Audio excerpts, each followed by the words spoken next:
knowledge about Taylor series. But I would like to put that on fourth quarter, so your fourth quarter grade isn't just the Unit 10 test. James. We're going to try to do it on that Friday. The notes for 10-1 and 10-2 I can make pretty darn short because they're pretty easy. Like we're going to go and take a derivative of like x squared plus 2 again. It's going to be really nice. So I should be able to fit in not only like review, a tiny bit of review of common mistakes, but also round 2 that Friday. All right. And then when we come back from spring break, just two days of learning, and then we're just reviewing. All right. Over the next couple of days, I kind of got caught up on a lot of my grading stuff. So over the next couple of days, hopefully this weekend as well, I will be starting to fill out the kind of review section of both our Schoology page, and I'll put some stuff in here as well. Kind of give you an idea of what optional experiences you can choose to do. In general, my philosophy with like reviewing for the AP exam in general, if you do some work, I want to reward you with points. So if you want to just super pad out your fourth quarter grade with lots of points for it, you just want to make sure you're reviewing for the AP test and feeling ready for it. There will be a lot of optional experiences for you if you would like to take them. All right. You ready for Lagrange? I was taking the notes during lunch, and I forgot how much I liked this. So it is a lot, but it's a manageable a lot. So who's absent today? Usually that's who that is. Oh, one of the twins is marked absent, but not the other one. I have my fixed 9.1 for you. Thank you. I still have to finish 9.2. That is all right.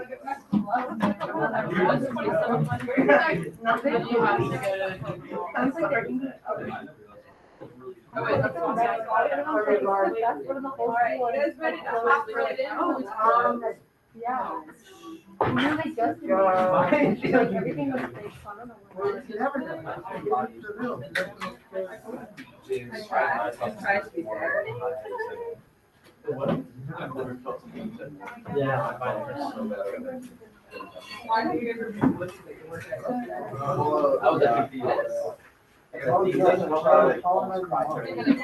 I'm not kidding. I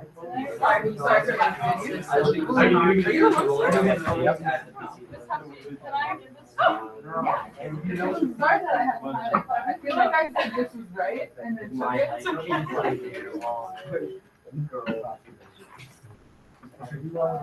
all right. So you're gonna notice the front page is gonna be me talking up here a lot because there's just a lot on the paper. So the thing we're going to try to understand, I'm going to give you a goal. There's going to be a formula. We're going to memorize it. It's going to look terrifying.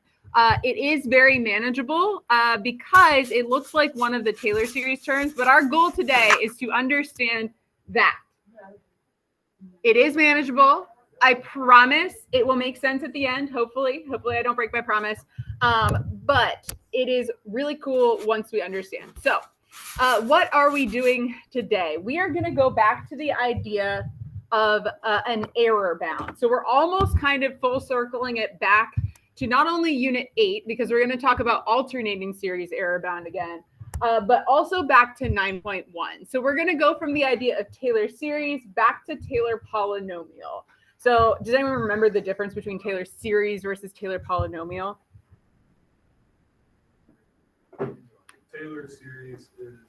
Taylor series has at the end a plus. Thank you for the attempt. I liked it. All right. Taylor series, when we talk about, usually is an infinitely long function. It has the plus ... at the end. When I call it a Taylor polynomial, usually what that means is I am cutting it off and I'm using it to approximate. So we might have 6 terms in it. We might have 8 terms. We might have 2 terms. But we have a specific amount of terms and we're using it to approximate. So the big idea of today is we're going to try to find how far off is our approximation. That's really hard to do. So we're going to be able to find what's called an error bound. So something that's definitely bigger than the error, but is not super difficult to find. So let's give ourselves some terminology here. Our partial sum is adding up however many first few terms there are. So adding up the first 6, the first 8, the first 2, whatever we decide. I may reference the tail today. I don't usually use this word that much, but the tail would just be the rest of the term. So if I add up the first 6, the tail is 7 all the way out to infinity. 2 words that are going to mean the same thing for us are error and remainder. I'm going to be using these interchangeably. So these are the same thing. Error, you can kind of gives more of the vibe of like how far you're off. Remainder is kind of all the stuff that remains after you take away your first partial sum.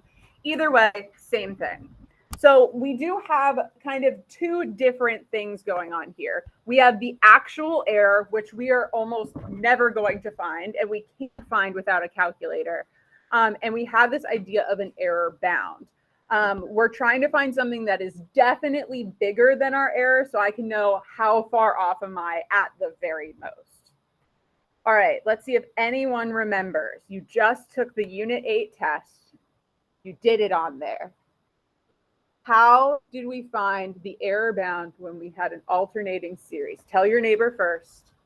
If you need to, look at your Unit 8 test. You just picked it up from your folder. What was the error bound for alternating series?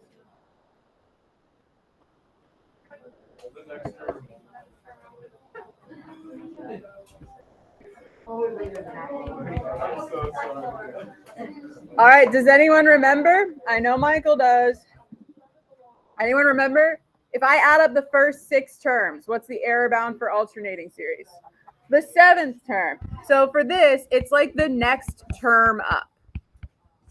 We also call that the first truncated term. If you want some real good notation, we said our remainder or our error, our difference between our sum and our partial sum, was less than or equal to the next term up, so n plus 1.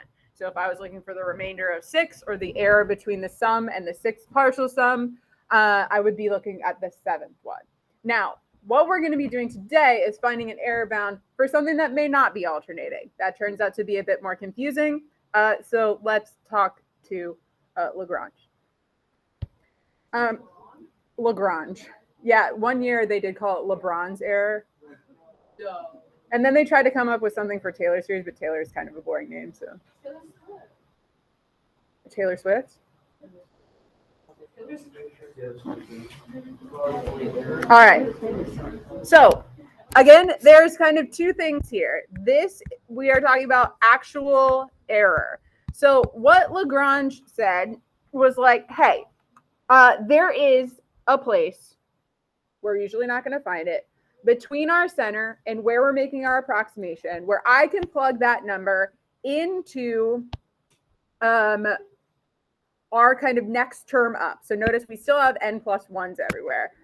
Where I can get the sum of the rest of the tail, I can make this next term up exactly equivalent to that tail, that sum of that tail, if I have the perfect value. That's that z value.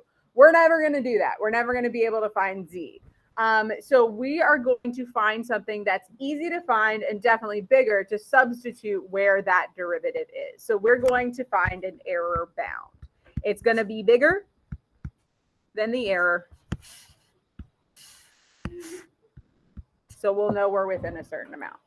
So let's talk about all of this formula down here. Again, you're going to want to focus, bless you, on this right here. That's our big guy. So kind of let's talk about what are all of these letters essentially. So I'm going to blow this up and we're going to talk about all these letters. So what do you think R stands for?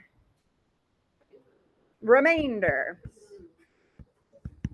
What other word did I say I could use instead of remainder? Error. It's a lot. No, you don't need to be sorry. I just hope you're okay. All right. This X right here, that's like the X in our Taylor series. So normally what we would be plugging in for X is wherever we're trying to approximate. So I'm going to label that where we're approximating. So for example, you have a question in your problem set that asks you to do like E of 0.2, that number would be 0.2. Excellent. Well, not excellent that you were confused. Excellent that you saw it. All right. All right. What do you think C stands for? The center. All right. What do you think the N stands for? Yeah, like the power. So we could call that the degree of our polynomial. Notice that all of these are n plus 1. So just like alternating series error bound, we're still kind of looking at the next term up as we go through there. Now, this is going to be our major focus today, is what the heck to do about this thing. So I want to write a couple of notes about it. We're going to be trying to find a number that's definitely bigger but easy to find than our derivative at that whatever next derivative up is. So if we're looking at 3 terms, we'd be looking at the 4th derivative, trying to find something definitely bigger, easy to find between our center and where we're approximating. So I'm going to say something easy to find and definitely bigger.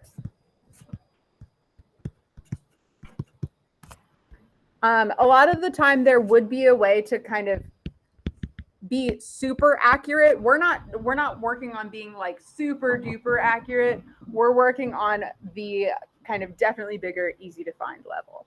Now, if you notice this Z in here, this Z is like our perfect value that if we did plug it in, if we could find it, we would get exactly the error. Again, we're really never going to find that Z. I just want you to know when a Z pops up, that's what it stands for. Yes.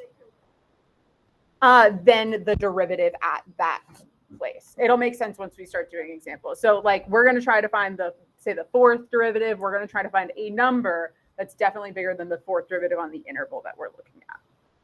All right, so we're going to go from easiest to hardest. There's definitely some different types of ways. We're going to look at the Taylor series Lagrange question that was actually on my BC exam way back in 2008 when you guys were barely alive.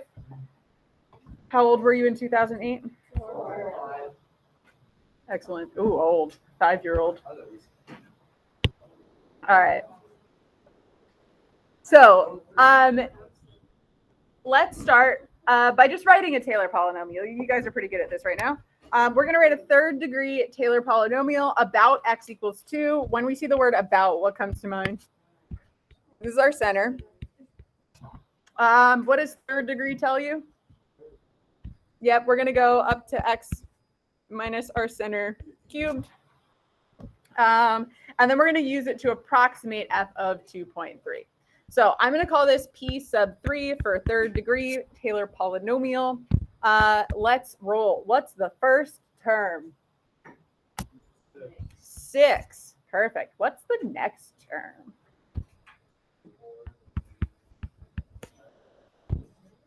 Perfect. 4 times x minus 2. So first derivative, linear term. What's the next term? Nice. Don't forget those factorials. Yes, Brandon decided he really liked the C part of calculus and has become a master. Excellent. Am I done yet?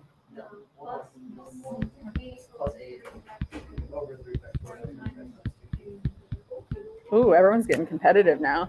I got to start doling out compliments more often. Everyone's like, I want to be told I'm good at calculus. All right.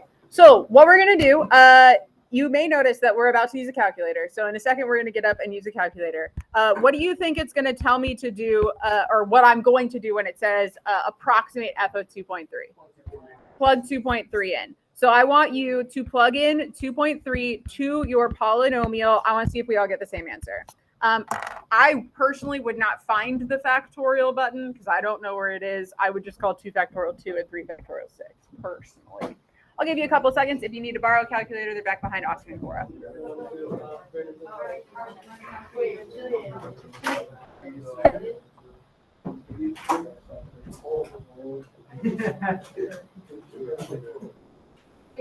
Yeah, can you get us both covered? Thank you.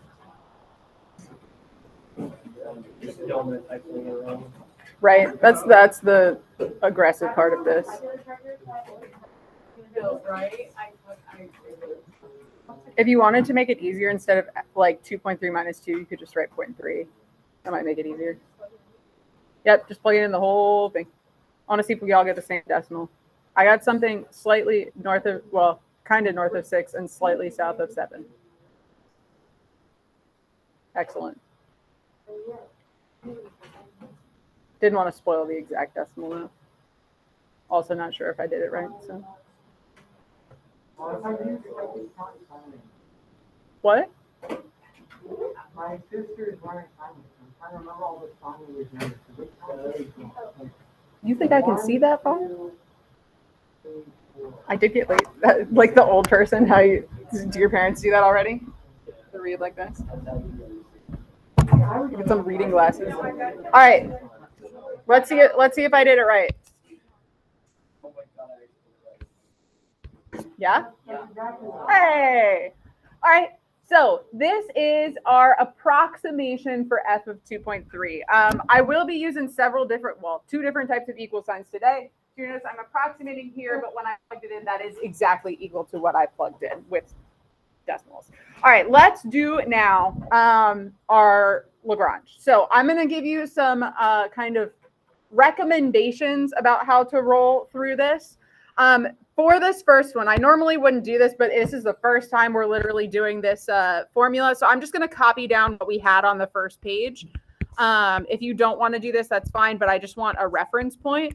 I usually do my Lagrange in 2 steps, very deliberately, I would say. So I'll show you those 2 steps. You can decide if you like them or not. I would recommend liking them, but you know, that's me. All right, so that's just the formula from the front page. There are a lot of patterns. It does look like all of our Taylor series stuff. So while it is something new we have to memorize, it still is matching derivative, factorial, and power. Still x minus the center. The only new thing is that z. So what degree polynomial did we just use to approximate? 3. So we're looking for the 3rd degree remainder at the x value 2.3. That's where we approximated. So the first step I like to do is I like to replace everything minus the z there with something. So we're going to keep the absolute value bars. We have our f, and now what will n plus 1 be? 4. So I'm going to put a 4 here. I'm going to keep the z. Remember, we're not finding the z. That's the perfect value that we'll never find. We're going to end up replacing all of that 4th derivative. All right, what was our x? Where did we approximate? 2.3. What was our center? What should this power be? 4. What should the factorial on the bottom be? 4. All right, those all match. So really you're making 3 substitutions. Everywhere there's an n plus 1, we're doing our degree plus 1. The x is where we approximated. Our c is our center. So that's my first step. Just replace all of those letters. The next step, and this is where our equality changes, is we're now going to replace that 4th derivative that is something we know is definitely bigger than the 4th derivative. I want you to read my question and tell me what number I should replace that derivative with. Does anyone agree with 9? Let's read. The 4th derivative of f satisfies the inequality. Cool. Haha. Okay. The inequality, the 4th derivative is less than or equal to 9 for all x in the closed interval 2 to 2.3. So notice they are literally telling us what number to use. They're saying, hey, 9 is definitely bigger than your 4th derivative between your center 2 and where you're approximating 2.3. We're starting here because this is the easiest option. How do we know what's definitely bigger? They literally tell us. So what we're going to do is we're going to replace that 4th derivative with the number 9. Yes, there's going to be very specific ways we're going to be able to find out that are relatively predictable. So I will be showing you for the rest of class how else we can find that number. Yeah, it doesn't get that much harder. Yeah. No. Because we don't know that it's definitely less than 8. We know that it's definitely less than 9. So remember, we want to know it's definitely bigger, but also that number shouldn't be hard to find. We shouldn't have to guess about it. So if they're going to come straight out and say, hey, it's less than or equal to 9, I'm going to be like, cool, I'll take it. It's less than or equal to 9. We're not going to try to do too much work to find that number. So we're not really replacing. How do I want to describe this? Hold on, let me collect my words. I don't want to confuse you.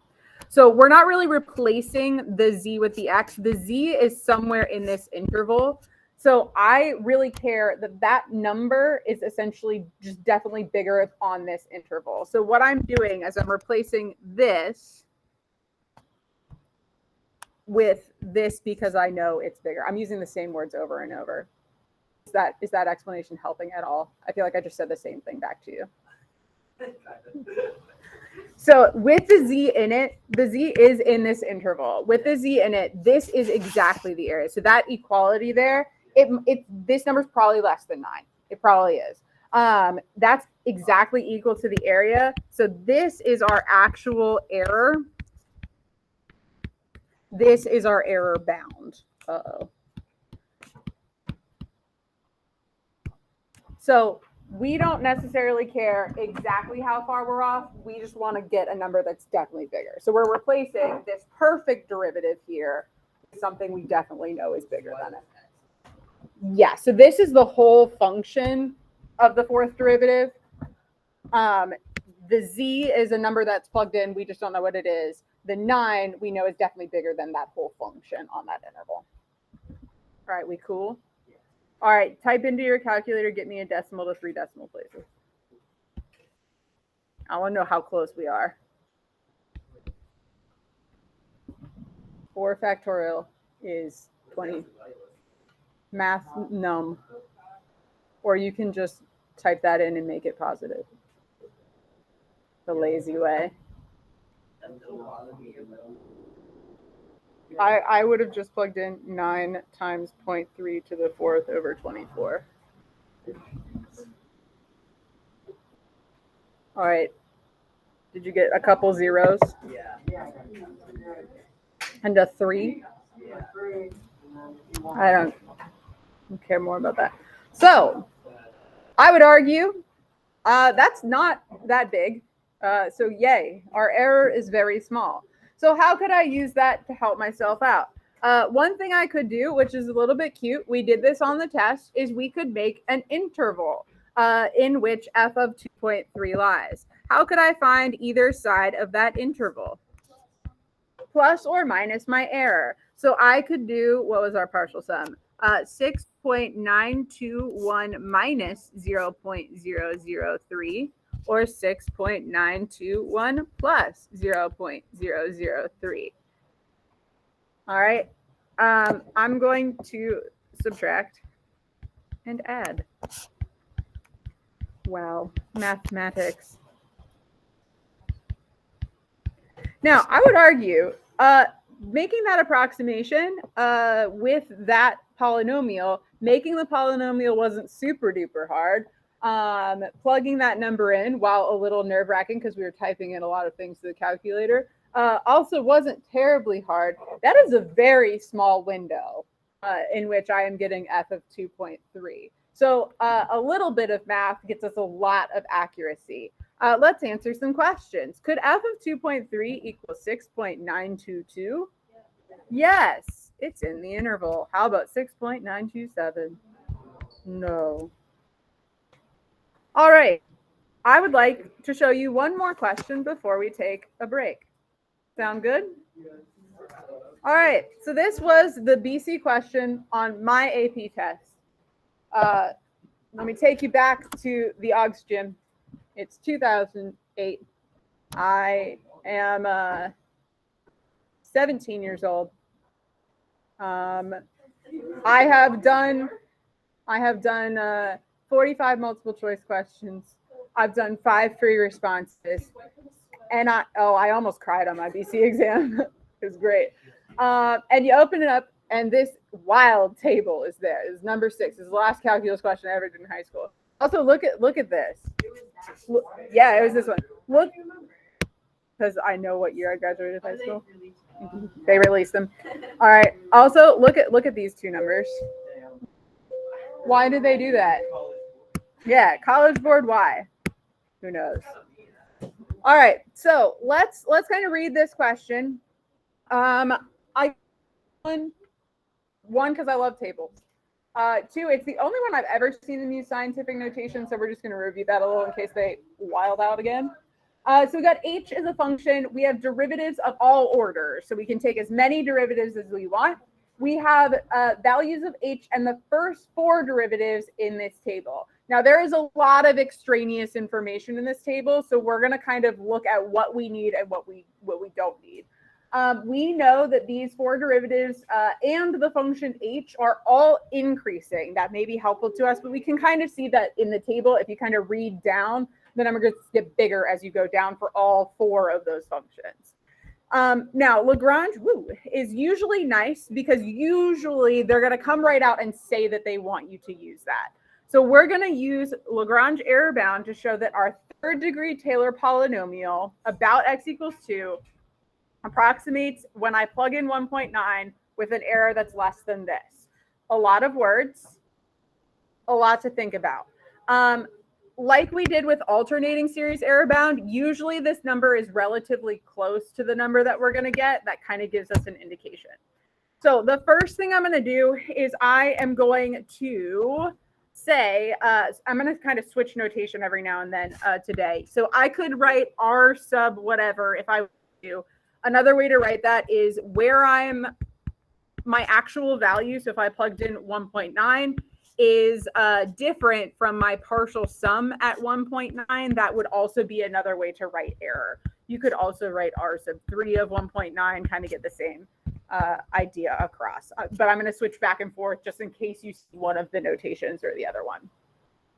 All right, so I'm going to keep my equal sign because in the first step, we're just going to plug in everything and keep that derivative there. I'm going to worry about what to plug in for my derivative later. So does anyone remember the formula yet? No? Cool. All right. I'm not going to use F, though. Why wouldn't I use F? It's H. All right. Does anyone know what number goes in those parentheses? Why 4? It's the 3rd degree plus 1. So I have 4. I'm going to keep the Z here. I won't know what Z is. Just chilling. All right. Usually this says X minus C. All right. C is 2. 1.9 is my X. So 1.9 approximating. 2 is my center. What power will go here? 4. What factorial? See, you guys got it already. All right. We're about to do the big step. We're going to swap to the error bound. The only thing that's going to change is this right here. This is the big decision. What do we put in for this? Let's talk. We got to look at this table. I would argue that a lot of this table is not necessary. I'm going to pull James from last year. You did this last year on your quizzes. And crossed all of this out. Because I only care about the 4th derivative, right? I didn't like how I did that. I'm going to do it again. I got like...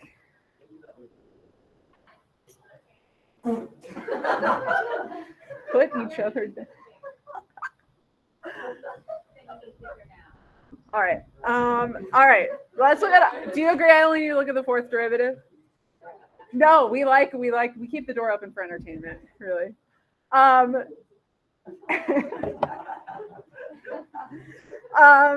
4th derivative. You guys agree that that's the only column I need to look at?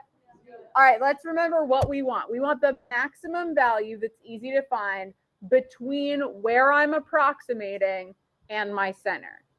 I want you guys to talk to each other. I'm going to say that sentence again. Try to figure out which 3 of those numbers you want.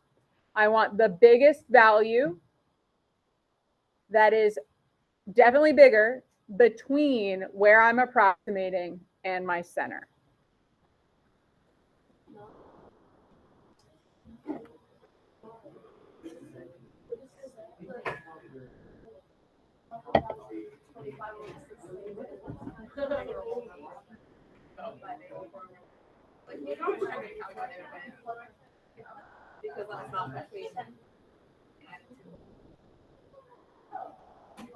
All right. Does anyone have a vote?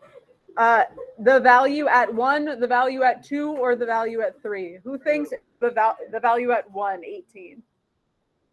Who thinks it's the value of 2 or 584/9, the one at 2? All right, some takers. Who think it's the 1125/16? All right. So let's talk. I know why some people are choosing the wrong choice, and that's the biggest number. But where do I care about this number? I care between where I'm approximating and my center. This is too far away. 1.9 to 2. So 2 is the only one that's The center is 2, so that's as far as I want to go. If instead, what could I change? What could I change about this problem to make me want to use that one? Or the center being 3, approximating at 2.5, anything to push me into that something, sure, then I want to use that. Probably what's going to happen if you use that bigger number, if I had to predict, it would probably make our end result bigger than the 3 times the 10 to the 4th. But that's the best choice, is the 589/4. So I'm going to substitute that for my 4th derivative. And I'm just going to keep the rest of this chilling. Yes. So because these numbers are getting bigger as they go, and they confirmed that by telling me we're increasing, to get the biggest one between 1.9 and 2, I want to use the one at 2. If this had been decreasing, I would probably want to use the one at 1. Even though it's far away, I know it's definitely bigger. All right, can you guys plug into the calculate? What did I do wrong? What? 584/5. See? Like, why did you make this table? So, probably did that on my AP test. The regret, all these years later. What do you think I got? Also, the AP test was easier back in the day. Oh, not. It was different. But to be fair, I'm gonna say I don't think it would have been harder for me to take because we didn't prepare the right way for it. We prepared to do more like calculus. You guys have more like interpretation problems, which is cooler, I would argue. Your test is cooler, I think.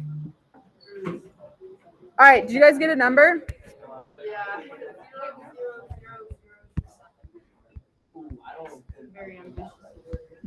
That many zeros? Or did I have? Well, it gave me. Oh, did you get an E? Yeah, so it gave, What? Well, let's write it in scientific notation. 0.704 times 10 to the -4. All right. So 2.7 times 10 to the -4th. Is that less than 3 times 10 to the -4th? All you have to say is 2.7 less than 3? Yes. That's just 0.12327. 1, 2, 3.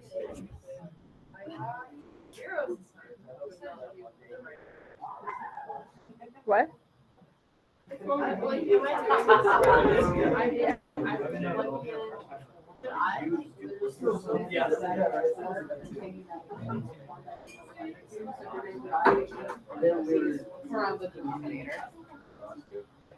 All right, so you guys want to do one more, or do you want to take a break? One more.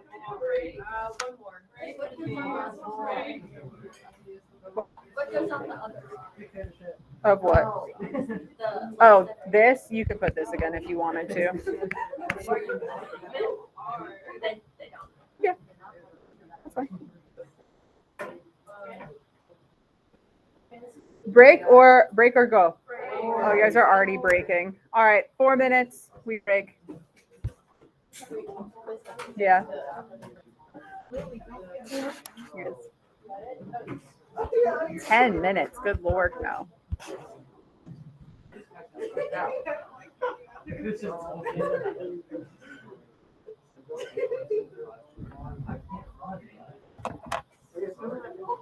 kind of silly to be on a track team if you can't run.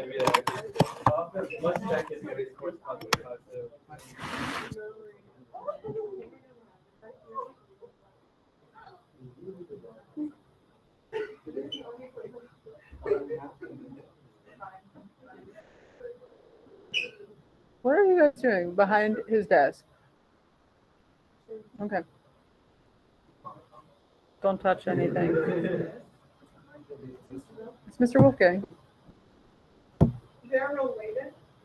Yeah, they're also related to Mrs. Wolfgang, who works in the science department. It's not a very common last name, you know.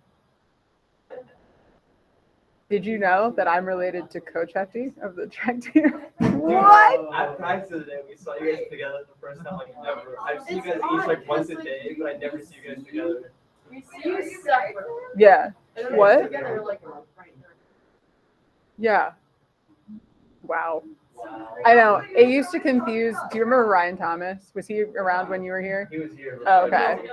He used to we used to go to a lot of football games his year, and he would like see us together, talk to us a lot because Chris had coached him for 4 years and I taught him for 2. And one night he was like, it's kind of weird that like one of my favorite coaches, one of my favorite teachers are like, they don't even just know each other. They're like together. And we were like, yeah, Brian, weird for us too that we have to go home and complain about you to each other. No, he was a really good runner and calculus student. No. He just thought it was cool that we like knew each other at all.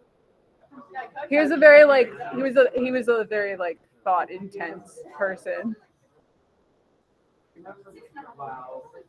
He's a funny kid. just because of the workouts.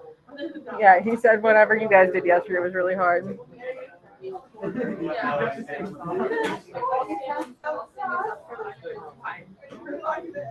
I just crack up thinking that Graham and him coach together.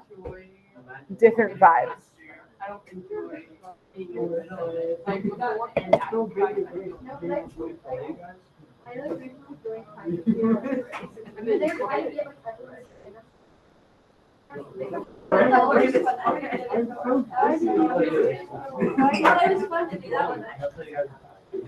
Welcome back.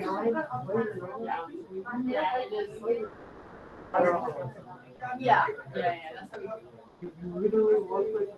And it's 2 sprints. It's really hard. One day.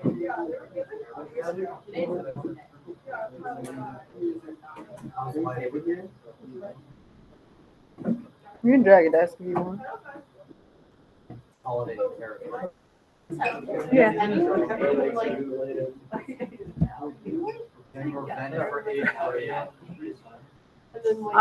No, because I usually tell people.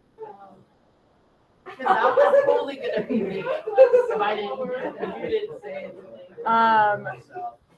I mean, I wouldn't really care because the answer is yes. No, one time Miss Post overheard some student be like, yeah, did you hear she's married to one of the track coaches? And someone was like, the old one? I think meaning Campbell. And they were like, yeah, I think so. Like, no.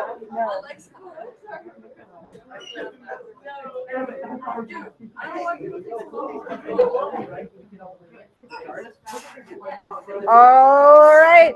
You ready? Let's make it harder. Not that much harder.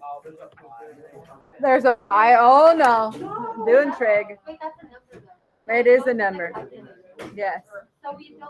Sometimes. No, we're gonna know some trig right now. I don't know this. We're gonna review it. All right. So this is probably the version you're going to like the least, and that is dealing with sine and cosine. So we're going to go back and review a little bit of how to find a Taylor polynomial when the only way we can do it is just take derivatives. That is because we can't work off of the Maclaurin for sine, because if we tried to plug in 5x plus pi over 3, it would no longer be centered at 0. So our only choice here is to take a bunch of derivatives. I would like you to read the question and tell me how many derivatives am I going to have to take? 3. How do you know? Wow, you're brilliant. All right, what's my center? 0. All right, let's take some derivatives. So I'm gonna write f of x. What is f of x? Sine of 5x plus pi over 3. Wow, what a glorious function. No, well, he doesn't care. All right, anything you want to tell me about this derivative as I start taking it? Chain rule and cosine, helpful, thank you. So I'm going to do 5 cosine of 5x plus pi over 3. That 5 at the front coming from my chain rule. Yep, just the derivative inside. Okay, that's not that bad. No. Next derivative, what's the front end going to look like? Negative 25. Sine or cosine? Sine 5x plus pi over 3. Wow, you guys are good at taking derivatives. It's almost like you've been doing that for a couple of years. Derivative of cosine. What? This? This? Derivative of the inside, chain rule. What's the derivative of pi? It's a number. Nothing. It's 0. It's a number. So I don't have to worry about it. All right. Next one. Positive or negative? Negative 125. 125. Thanks, Jill. Sine or cosine?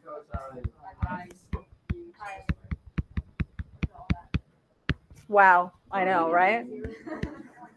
All right. What am I supposed to plug in? All right. So when I plug in 0, that's going to turn into sine of pi over 3. I'm going to let you talk about it for a couple of seconds.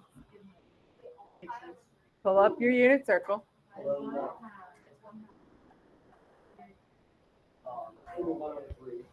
1 over 3. So if you're thinking about the unit, it's like stuff is up here. It's in the upper right. Oh, is it the top? All right. Does anyone even know the 2 options of what it could be? Root 3 over 2 or 1/2. Right? This is where this angle is. So it's the bigger version of that, right? Which one's bigger, square root of 3 over 2 or 1/2? Square root of 3 over 2. Okay. All right. F prime of 0. We've got 5 times cosine of pi over 3. Excellent. Nicole's realizing there's only one other option for pi over 3. So this is 5/2. F double prime of 0. Thoughts? Or like the negative? 25. Why do we keep saying pi instead of square root? I don't know. Whoa. Sorry, my computer is the worst.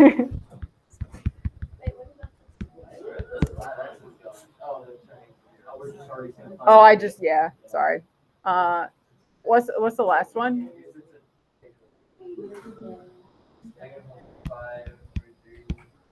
Where did that sign I just already simplified it. So this is the sine of pi over 3. That's what you did with the 5. Mm-hmm.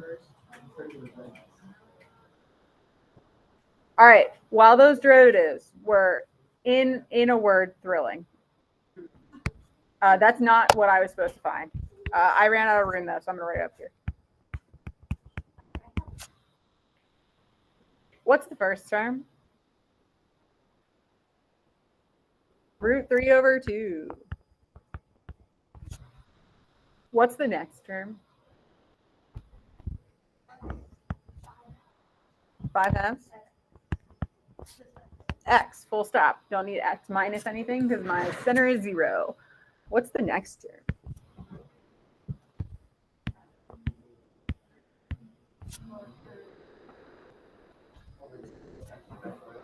Over 2 times 2 factorial, I'm going to go ahead and call that 4. That's fine. X squared minus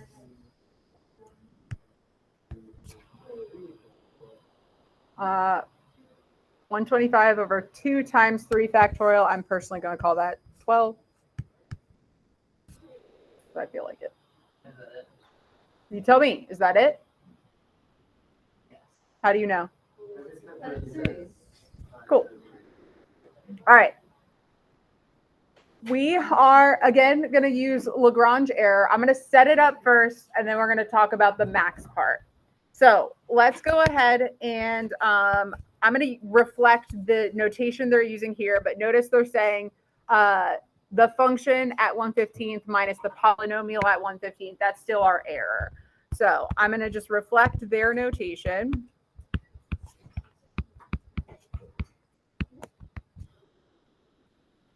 And I'm going to start with my equals. So this is going to have the z in it, the perfect value that I could plug into whatever derivative. So my function was f, so I'll use f. What number is going to go up in the parentheses? All right, I promise it's not always 4, but yes, it's 4 here. All right, going to keep my z. What is x?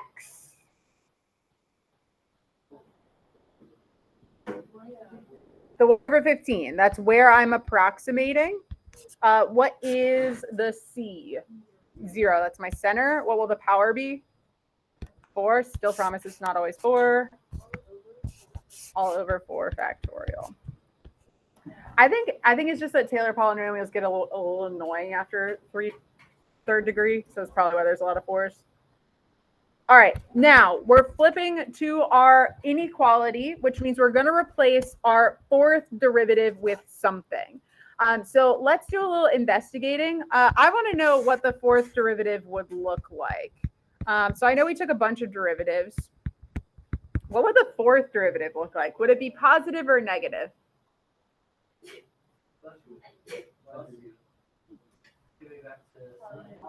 Should be back to sign, so back to positive. Is it 625? Is that the number? All right. So 625 sine of 5x plus pi over 3. All right. I would argue there is a number that is always bigger than or equal to sine of 5x plus pi over 3. Do you guys know what the graph of sine looks like? Can you do it with your arm? Is this bad boy? All right. This part at the top. Where is that part? Say it louder and prouder. 1. So I would argue that this derivative is always less than this coefficient, 625, times 1. Now, could I be more accurate since I know I'm working between 0 and 1/15th? Sure. Do I want to spend the time being more accurate? No. I'm going to find something that's easy to find and definitely bigger. So I know sine is always less than or equal to 1. 625 sine of whatever, always less than or equal to 625 times 1. I'm going to get all the way through this and be like, okay, I know how to do this calculus. Now, how do I find something? So you just throw as much as you can at the wall and remember that 65% gets you a 5. It's not about getting everything right. Yes. Yeah. Like a 50% gets you a 4.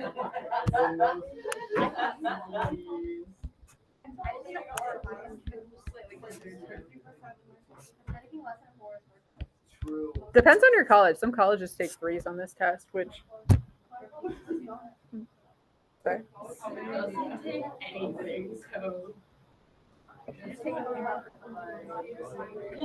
All right, now.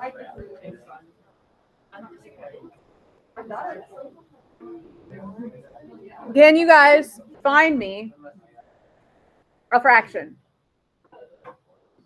What is this equal to? Now it's given to me in fractions. I would like a fraction. So once you calculate it, you can do math, enter on your calculator, or you can start with alpha y equals that should return a fraction. So give me a fraction.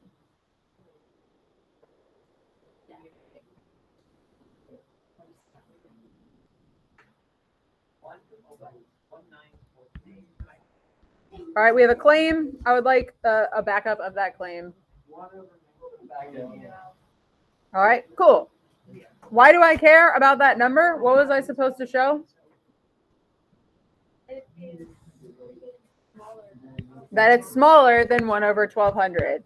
Is it smaller than 1 over 1200? Oh wait, yeah. All right.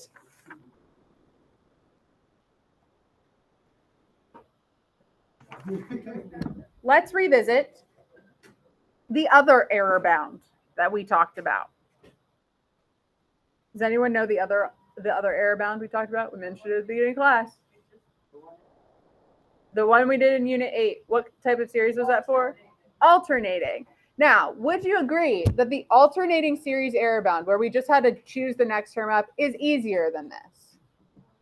I would argue yes. Just plugging in, that gets me away from all this maxed stuff. So we're now going to talk about which error bound we can choose. If we can choose alternating, I'd like to show you why it's cooler to choose alternating. So can you remind me? I have 3 blanks here. I bet you know what words go in them. If a series has terms that are alternating, you made me skip on my eye dot because I was laughing. Decreasing in magnitude. Dim. Oh, wow. That's even shorter. I don't know why I found that so funny, but thank you for the laugh.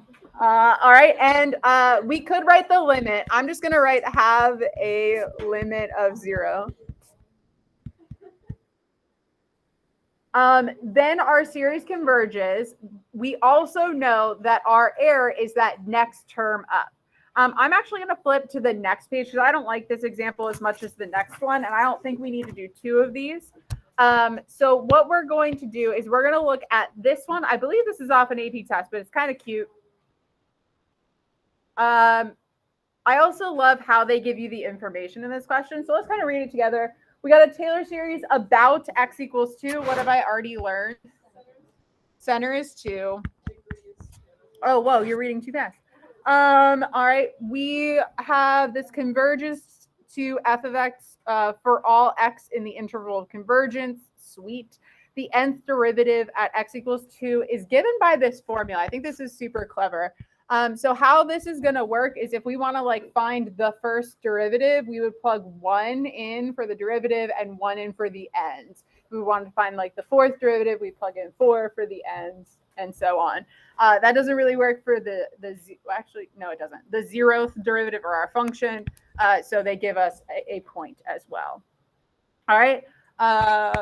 You were reading real far ahead. All right. We have a 2nd degree Taylor polynomial. What does that tell me? I go to squared about x equals 2. So I'm going to find my first few derivatives, including, I'm going to write down this point again, just so I remember it with an equal sign, not like a weirdo.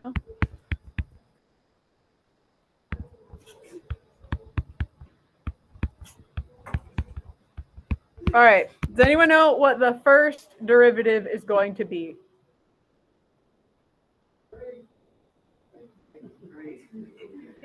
All right. So I want to take this formula and I want to plug in 1, where n is. -1 to the first is -1. 3 to the first is 3. Isn't it cute? All right. What about the second derivative? 1/9. Crushed it. So -1 squared over 3 squared. Because we're plugging in 2 for the second derivative. Mm-hmm.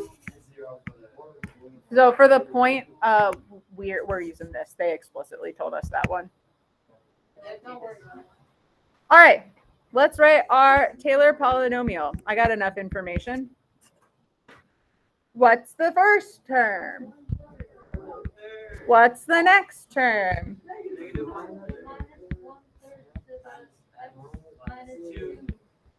What's the next term?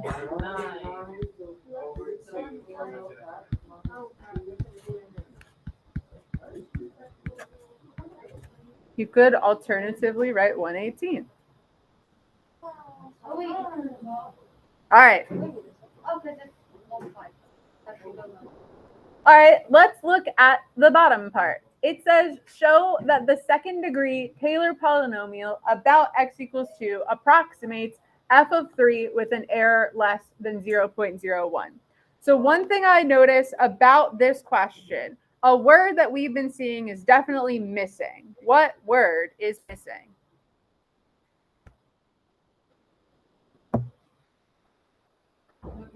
Lagrange. Joseph also missing. Lagrange missing. So they have given me the option of using any way I want to find the error bound. That is a clue in my brain that I might be able to use alternating series error bound. Let's see what happens when I approximate f of 3 by plugging into this polynomial. What number would I be plugging in to approximate? Or wait, what did I just ask? That was a stupid question. I'm gonna plug in 3, right? All right. You ever ask so many questions that you just start asking stupid ones? All right, why is it cool when we plug in 3?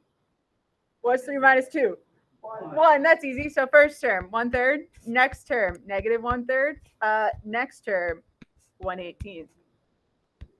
Now, would you agree with me? Based on how this derivative situation is working, what sign would the next term have? Negative. And the term after that? So one might say that these terms are? All right. So since the terms alternate, what are the other words? Dim. Decrease in magnitude. All right, we got Brandon. All right. Are these decreasing in magnitude? Yeah. So yeah, we just want to make sure they are decreasing eventually. Are we okay?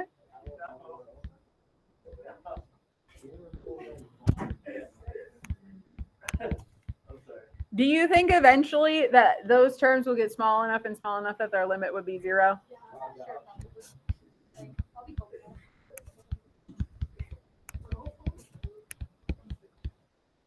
All right, we're going to claim, I'm just going to write the word error because I'm getting tired of notation.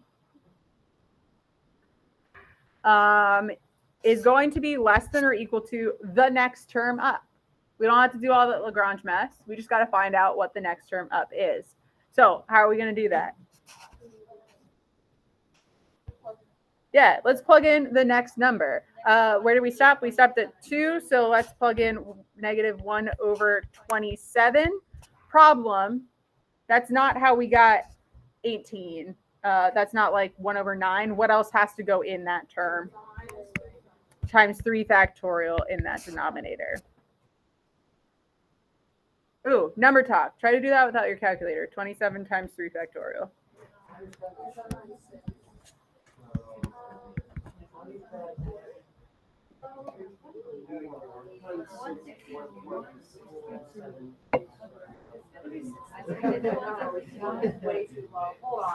Hold on. 42. 42. So 182. Oh, I was right. It's 162. Uh-oh. 162. Yeah, there we go. When I was saying 62, I just stopped at 1. I really 6 times 20 to 6 times 7. Yeah, it's I'm wrong. 162. I feel it deep within my.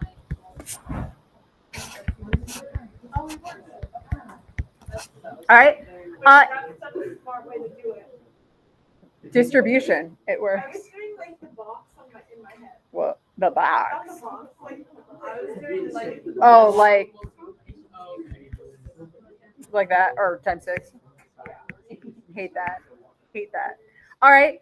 This is decimal though. Is that less than 0.01? No. Oh, wait. Yes. Sorry. What fraction is 0.01? 1/100. So is this less than 1/100? Perfect.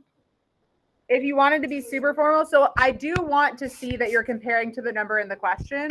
If you want to be super formal, you could say by alternating series error bound.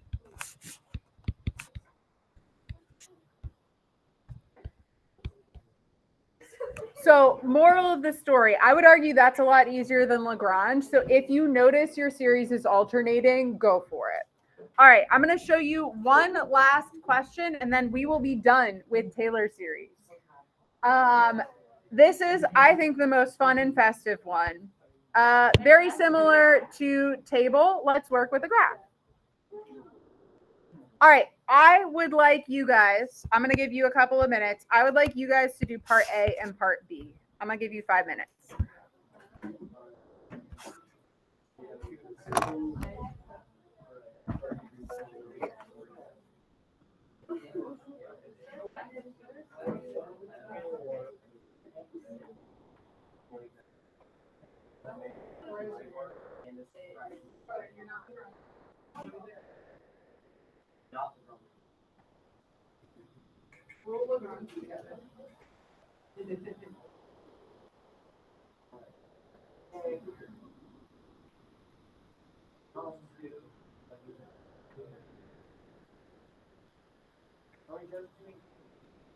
A and B.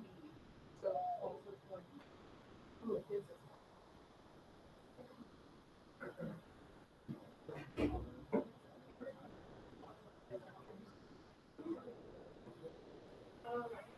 Oh. Thomas did a question. It's like, Yeah, they look different. Is X? That's the same. Also, I would keep your X for the Taylor polynomial, and you'll get one of that.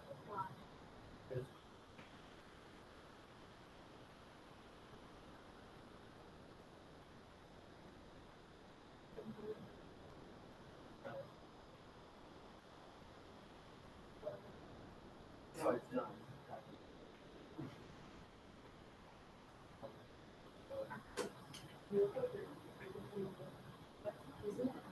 Yeah, I just.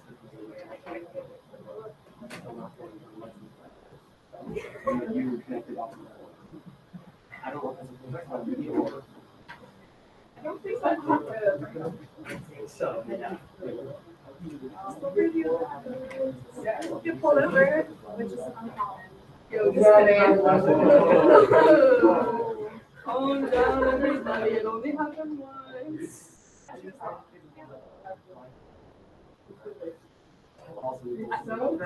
It's okay. Literally, I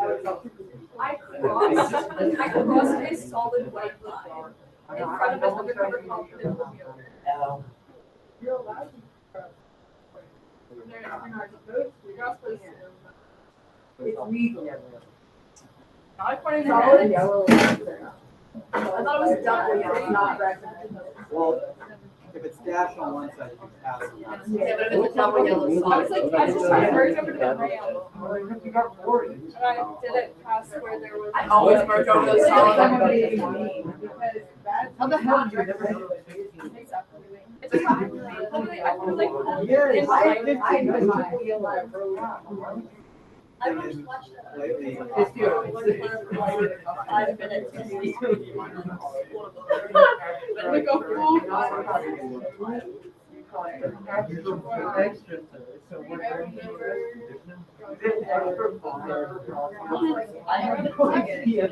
What is the point? Why would you put scripture number one?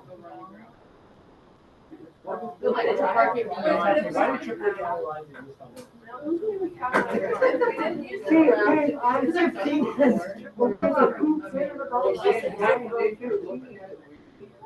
All right, so you should, in 1 minute and 20 seconds, have parts A and B done. I'm not Maryland. Ironically, you are.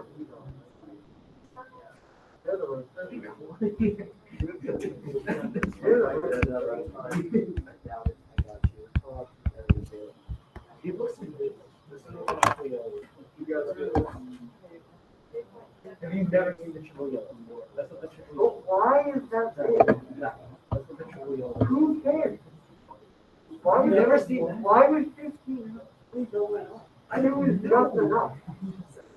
Too much. It feels a little too heated for me. I mean, we didn't go for like a minute straight.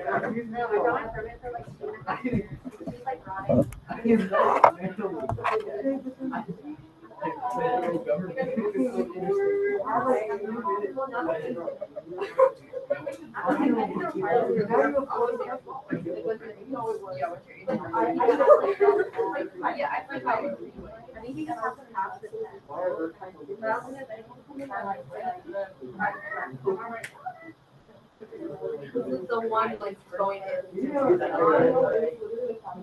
Let's go. All right, let's see if you guys can do Taylor series. My Taylor polynomial. What's the first term? What's the next term? Minus 1/3 times x minus 2. Next term? Minus 1 10 times x minus 2 squared. All right. 10 from 5 times 2 factorial, or 5 times 2. What's the next term? 3 times 42 x minus 2 to the third. All right. Feel free to leave those denominators as simplified or unsimplified as you would like. Yep. And we can just leave it like this. In our part B, we are looking to find f of 2.8 or an approximation to that. We're going to do that by plugging in 2.8. I think I heard the same decimal going around. What did you guys get? 705,904. Okay. All round. You can use more decimal places if you want. Yep, just plug it in the whole thing. All right. So in this one, we get the fun and festive graph of the fourth derivative. Why do you think it's a graph of the fourth derivative? Because it's the third degree plus 1. Yeah, so we're going to end up using the third degree plus 1 for our Lagrange error bound. So let's do our two-step process. Again, I'm going to reflect their notation. So I'm going to use the f of 2.8, which is my actual value minus my approximation at 2.8. And I'm going to use the equal sign because I'm just going to set up. So I've got f, and you guys just told me this number is going to be 4. I promise it's not always 4, but this one is. What's going to go in for x? 2.8. Thanks for the reminder for the z. What's going to go in for our center? Power 4, factorial 4. It does. I need new examples. It's just Taylor polynomials are like not interesting enough at second degree, but like too interesting. Yeah, they're too much at fourth. Easier. Well, just an example. Yeah. You could start with something easier than 4. All right, here's my graph. Doesn't have a lot of information on it.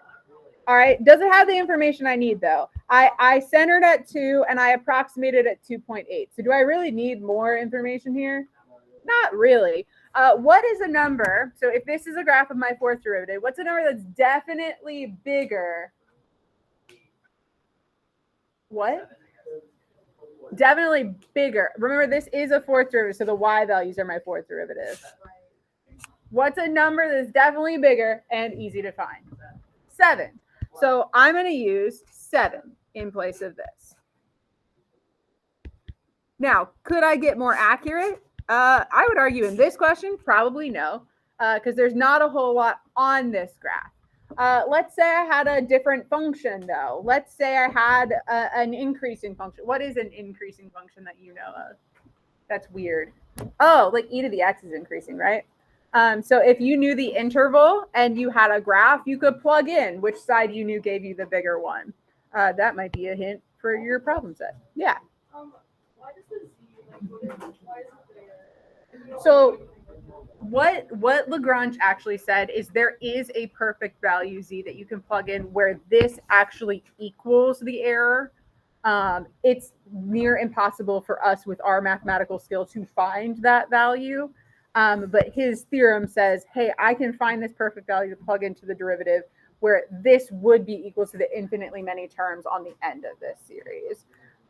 So that's just kind of a placeholder for that value. We won't find it. We'll find something we know is bigger. All right. Did anyone get a decimal for this? Yeah. Is that less than 1/8? Yeah. All right, now we did use Lagrange, but did they say it in the question? Did they ask me to use Lagrange? No. So I'm going to remind them that I did by saying by Lagrange error bound. Give it your best shot. If you accidentally write LeBron, your grader will probably chuckle and show their neighbor. All right, so not too bad, right?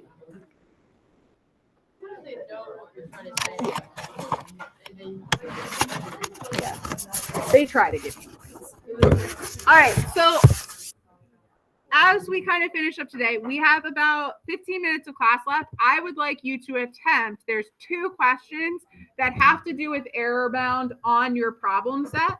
Let's talk about them real quick and see if we can get them done. They are number 12 and number 13.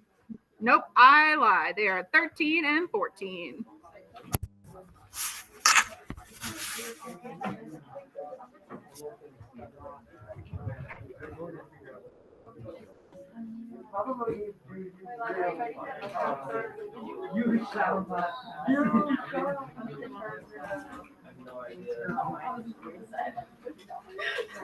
I feel like every single time you ask me a question, it's just a reminder of what I didn't do. All right, I would, for number 13, this one's a little bit tricky, so I want to talk it out a little bit. As you're setting this up, that is a approximation for E. What does it look like I used for the degree? Let's start there. 5. Looks like N is 5. What does it look like this series is centered at?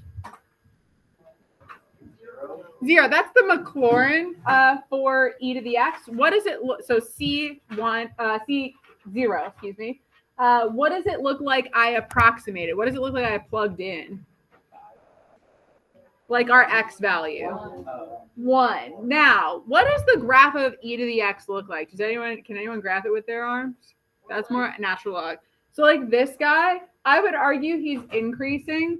So it might be helpful to use a graph or to think of between the center 0 and where I'm approximating 1. You might want to use a calculator or think about what number to plug in to make sure you're maximizing that graph. So it's kind of like the graph one at the end, but you have to make the graph yourself. It shouldn't be too hard to find. If you want to chalk that out, I can ask you some more questions. So that one's there.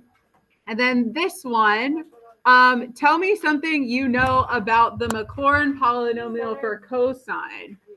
Center is 0. What else? Anything about the terms and their sign? They are alternating. So maybe alternating series error bound? Can you just choose not? Does it still give you the same? It would be difficult. I don't know. Try it.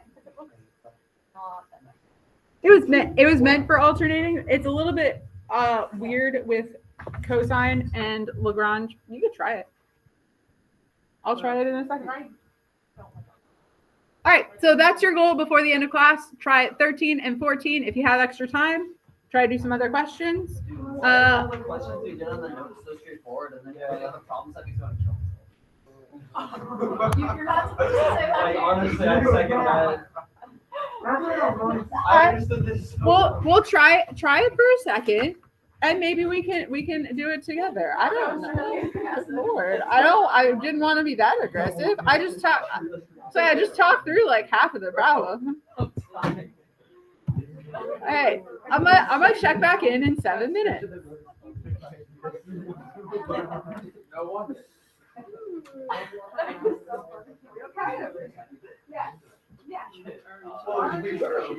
Why are you doing this? I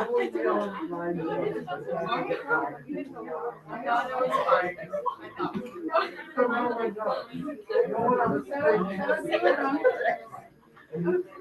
Okay, so 0 is at 0. How you guys when you have fun? I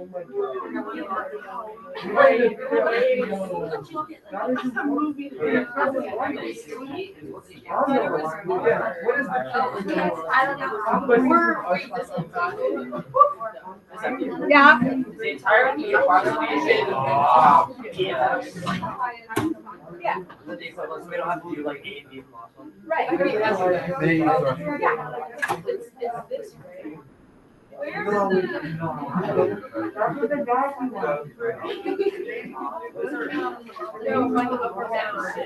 Yeah.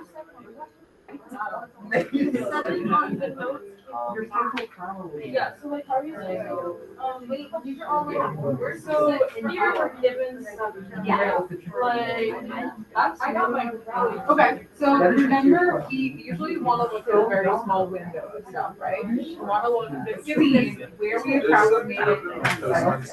So think your X and your C.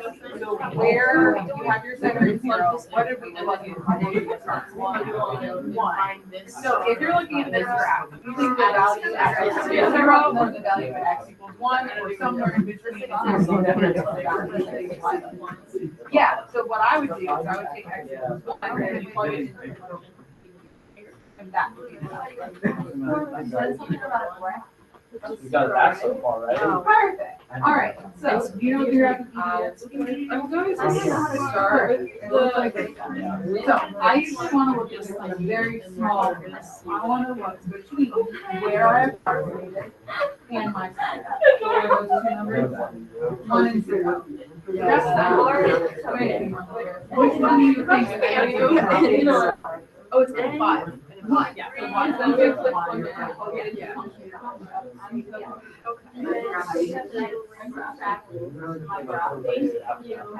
Not with one. With one. Oh, no, I'm You could. Eventually that number in though. Function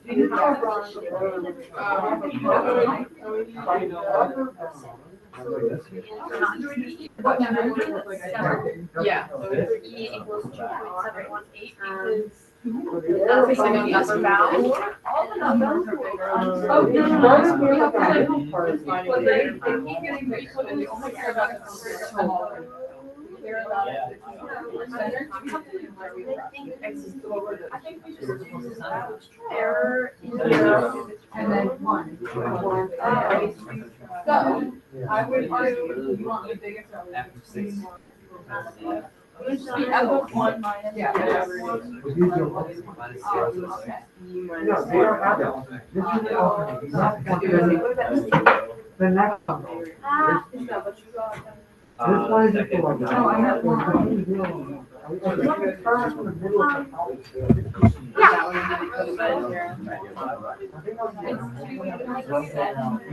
I just put that. You don't even know what the name of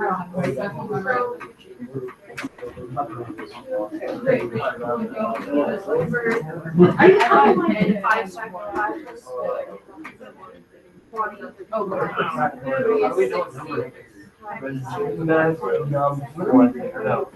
what I got.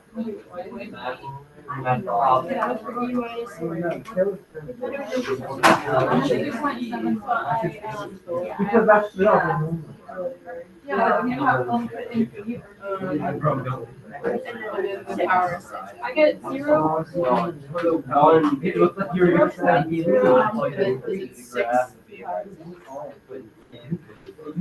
Why is E?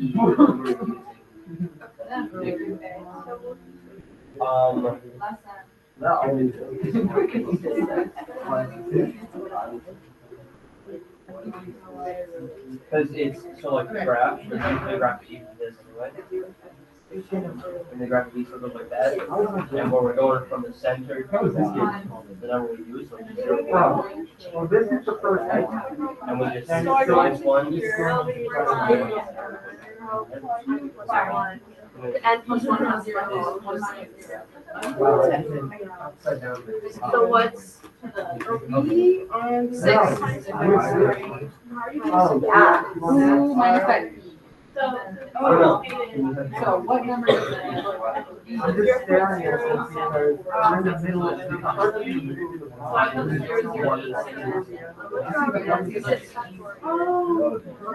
I got one. Yeah, one. One's the So the whole thing is just one. So that, yeah, that should be. And then you're looking at the function EX. You got a star. Let's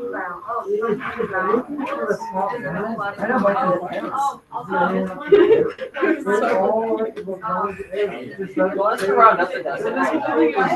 Round up the decimal.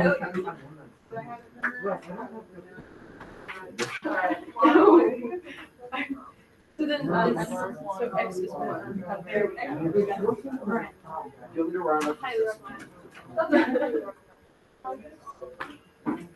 I don't know what to do from here. What are we supposed to do? What's X?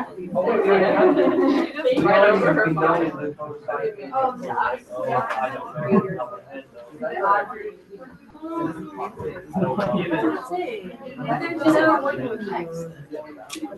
don't know what X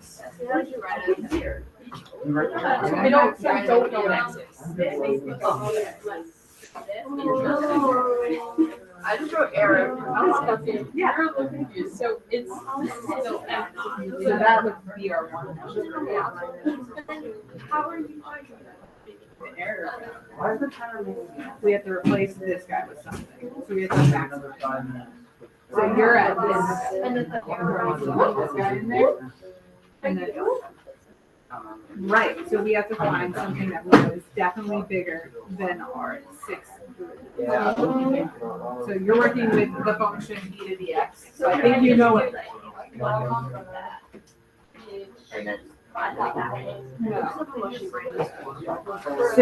So you're working with the function e to the x, right? Function 1. So what is the 6th one that you know? No, we're halfway done with this and we have. Yes, Yeah. So just leave it. So. We got a few questions. All right, will you back me to the end for me? All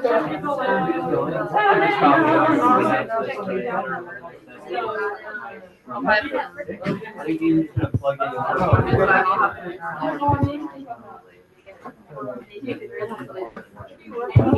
Calendars. Hello. Would this be how you do it? That's all you need? So the upper bound for the error is our error bound. So just that guy.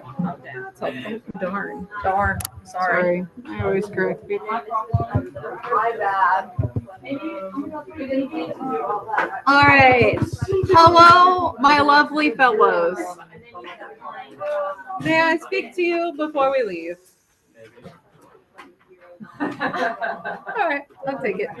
All right, here we are. It's March 30th. We have finished Unit 9. Are we taking the test next class? No, we are going to begin Unit 10. With Unit 10, I'm going to try to make everything as short as possible and as painless as possible. So I'm going to try to create extra time during class for hopefully next class for you to still work on your problem sets. So please bring them if we have extra time at the end. I'd love for you to be able to work on them.